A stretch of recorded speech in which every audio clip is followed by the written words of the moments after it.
Sveiki, mėlėjai. Kalėdos visada yra stebuklų metas, o šį kartą turbūt labai didelis stebuklas atsitiko mūsų pirty. Aš turiu daug nuostabių svečių iš truputėlį toliau, kurie atvyko į Lietuvą tam, kad pasimokytų mūsų pirties paslapčių ir turiu pasakyti, kad tikrai jie tą dalyką daro puikiai. Ir kadangi Kalėdos paprastai gerų linkėjimų metas, tai turim gerą progą išgirsti gerus linkėjimus ir kitom kalbom. Čia yra mano mokiniai, mano studentai, kurie atvyko iš ketvirtadieniais, viena mergina yra iš Airijos, tai linkėsim šį kartą gerų dalykų ne tik lietuviškai, bet ir angliškai, ir airiškai. Ir aš tikrai tikiu, kad tie linkėjimai išsipildys. Na ir dar šiokių tokių magiškų, fantastiškų paslapčių turėtų atsitikti šitoj pirty. Tai mūsų pirmo gero ritualas, didelis kaušas, kad tilptų daug linkėjimų. Ir aš visiems linkiu puikių patirčių, geros pirties, sveikatos, meilės, laimės. Na, o savo studentam linkiu siekti ir gerai, gražiai pasiekti to, ko jie nori. Ir tai yra be galo beprotiškai kūrybingi žmonės, kurie, man pačiai labai įdomu, kas ten atsitiks iš to, ką jie išsiveš. Ir kaip ta mūsų pirties kultūra toliau skleisis, vystysis ir augs. Ir, tai tikrai kažkas labai gražaus, šilto ir labai kalėdiško. Tai, žodžiu, jums geros pirties, o iš jų irgi noriu linkėjimų. Merry Christmas. I wish you peace and good rest. I wish everyone serenity and joy and lots of fun with their loved ones. Wishing everyone a Merry Christmas and lots of good kisses. Gawailam gymau siachon gachtainna. Let it be, kaip sako, tebūnie meilė, tebūnie laimė, tebūnie šventė, tebūnie džiaugsmas jūsų ir mūsų namams. Ir kad būtų šventiška nuotaika. Ir pirty mes turim paslaptį, mes turim tokį ypatingą dalyką, kuris lietuviam yra galbūt mažiau būdingas, bet mes turėsim istoriją, kuri atkeliavo iš keltų kultūros. Ne visi dalykai, kurie ateina iš kitų kultūrų, gali būti priimtini, bet šitas yra apie meilę, apie laimę, apie gerus linkėjimus. Ir aš tikrai labai džiaugiuosi, kad mano draugai sutiko pasidalinti šitą istoriją. Tuoj sužinosit apie ką. Lietuviams kalėdos visų pirma asocijuojasi be abejo su egle, su kalėdų eglute, ir su kitokiais spygliuočiais. Aišku, į pirtį mes galim neštis ir eglės vantą, ir daryti įvairius kitus dalykus su eglė. Šitą jūs turbūt ir patys be manęs puikiai žinot. O tuo tarpu yra dar vienas augalas, kuris irgi yra visą laiką žalias, bet tai nėra spygliuotis. Ir tai yra amalas. Tiesa, lietuviam amalas labiausiai asocijuojasi ne su kalėdom, bet su Velykom. Ir Dzūkijos pusėje amalo deda į verbas, dažo margučius su amalu. Sako, gaunasi tokia samaninė spalva. Iš tikrųjų, lietuviam amalas yra toksai, galbūt taip įdomus ir įvairių įdomių dalykų su juo daroma, bet jis nėra toks šventas augalas, koks yra šventas keltiškoje druidų tradicijoje.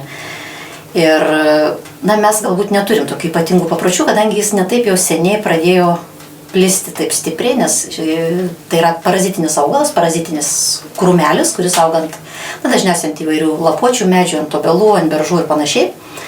Kartkartėm galima jį rasti ant spygliuočių, tarkim, ant pušies ar ant eglės, bet tai yra labai retas dalykas. Ir kada medžių lapai nukrenta, mes pamatom, kad yra, tarsi atrodo, kad kai kurie medžiai žaliuoja. Ir kartais jis dar vadinamas raganos šluota, nors raganos šluota iš tikrųjų ne visai tas dalykas, ten daugiau medžio liga. Bet šitas visą laiką žaliuojantis augalas, jisai ypač išryškėja žiemą. Ir jeigu vėjas papučia, galbūt randam šakelių nukritusių. Ir, aišku, kyla klausimas, ar mes jį galim neštis į pirtį. Pirtininkai tokie žmonės, kad ką tik randa, viską tempia į pirtį. Reikia, nereikia ir kaip bebrai, žodžiu, ką rado, tą atsitempia. Ir jeigu jūs atsitempsite į pirtį amalą, ką mes su juo galim veikti? Vanta iš jo šiaip savo. Tiksliau sakant, visai nekokia, kadangi jis yra labai trapus. Ir tikrai nieko gero iš to nebus. Arbatą jis irgi tikrai netiks. Nes, kaip iš amalo daromi įvairūs dalykai, bet tai yra vaistinės, tai yra gydomosios priemonės. Ir galbūt tam tikroj situacijoje pasitarę su medikais jūs ir galėtumėte įvartoti, bet tiesiog arbatai tikrai nedarykit šito, nes augalas yra šiek tiek nuodingas, šiek tiek toksiškas. Na, žodžiu, ten naudojamas įvairiom nervų ligom, širdies ligom, onkologiniam ligom gydyti, bet tikrai neužsimkit savigydą, nes galima prisidaryti bėdos. Bet amalas gali būti be galo naudingas pirtyje arba prie pirtyje, tokiu būdu, kaip jį naudoja britiškoje tradicijoje, na, arba bent jau vakarietiškoje tradicijoje. Okay, so today we're going to be telling the story of the mistletoe, which is a Norse story, but we also have Celtic significance in what mistletoe is, especially from the culture of the Druids in pagan Ireland. So we're going to begin by calling in the pagan and Celtic spirits with an invocation called American's Invocation, which is an old Irish, and it means I am the mighty sea, I am the thunder blast, I am the stag of 7 tines, I am the hawk of the cliff, I am the sunlit dewdrop. And what it is an old story of American, an old druid who tried to come to Ireland as the first Irish person to set foot in the soil, but the old pagan Irish gods, na tuatha danan, wouldn't let him. So when he told his invocation, he committed his soul to the earth, and then the gods let him in, and we use this at the beginning of rituals. So we're going to close our eyes and just join me on the note when you're ready.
Many years ago, there was a god called Balder, and Balder was having trouble sleeping.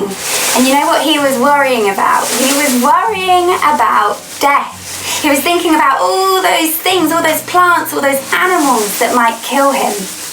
Now the gods, they observed this, and they decided they'd help him out. So they gathered all the plants, all the animals, all living things, everything.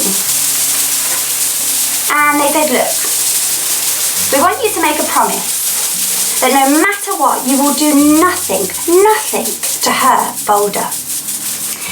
And so the plants, they agreed, the animals, they agreed, all living things agreed.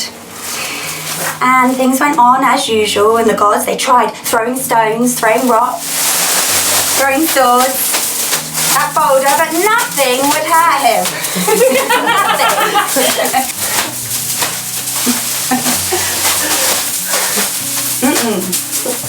They threw rocks at him, they threw bow and arrow, they shot bow and arrows at him. They did everything possible to hurt him, but nothing could hurt him.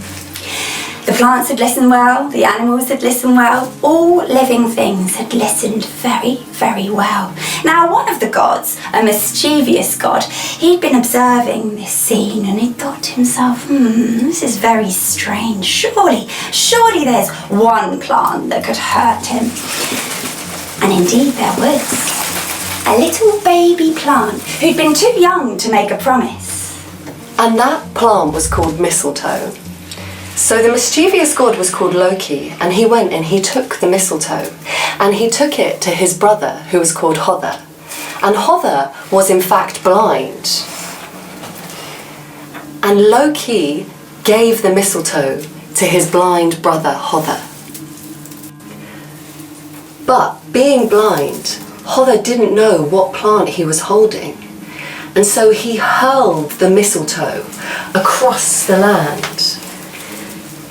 And it landed directly on Balder's heart, and Balder died immediately. After that, the gods wept fiercely for their loss. And from that moment, they promised that the mistletoe would always represent usefulness, happiness, and love. So perhaps this is the origin of why we kiss under the mistletoe, and why in England it is hung on the ceiling and we kiss beneath it to affirm our love for one another.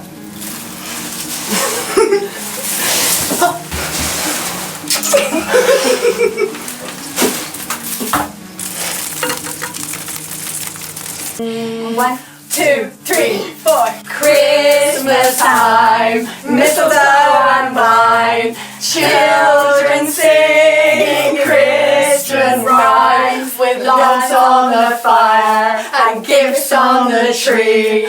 It's time to rejoice in the good that we see. Christmas time, mistletoe and wine, children singing Christian rhymes with logs on the fire and gifts on the tree. Time to rejoice in the good that we see. What? Merry Christmas! Merry Christmas! Merry Christmas! Kadangi Kalėdos tai metas, kada šviesa nugali tamsą ir meilė nugali mirtį, Amalas tapo Kalėdų augalu. Ir iš to kilo paprotys kabinti Amalą kažkur Kalėdų laiku kambarį ir po jo bučiuotis. Sako, kad po Amalu galima bučiuotis bet kam, su bet kuo. Ir jeigu kažkaip svajojat pabučiuoti žmogų, kuriam esat nebejingi, arba tiesiog mylimą draugą, ar ką tik norit, bučinys po Amalu nelaikomas nuodėme jokiu atveju. Žodžiu, galit bučiuoti visus iš eilės, ten mamas, tetas, merginas, vaikinus, žodžiu, ką tik tai norit. Ir yra daugybė kalėdinių dainų, kur jeigu jūs gerai įsiklausysit, išgirsit, kad tai yra misteltoj, tai yra Amalas, tai yra tas augalas, kurį mes galim pakabinti kur nors pirtyje ar prie pirtyje. Ir bus proga dar kartą ateiti į pirtį, pabučiuoti kažką, ką jūs mylit. Ir pasidžiaugti artėjančiam Kalėdom, palinkėti kažko gero, nes Amalas neša tik gėrį, meilę ir laimę. Taip Dievai lėmė.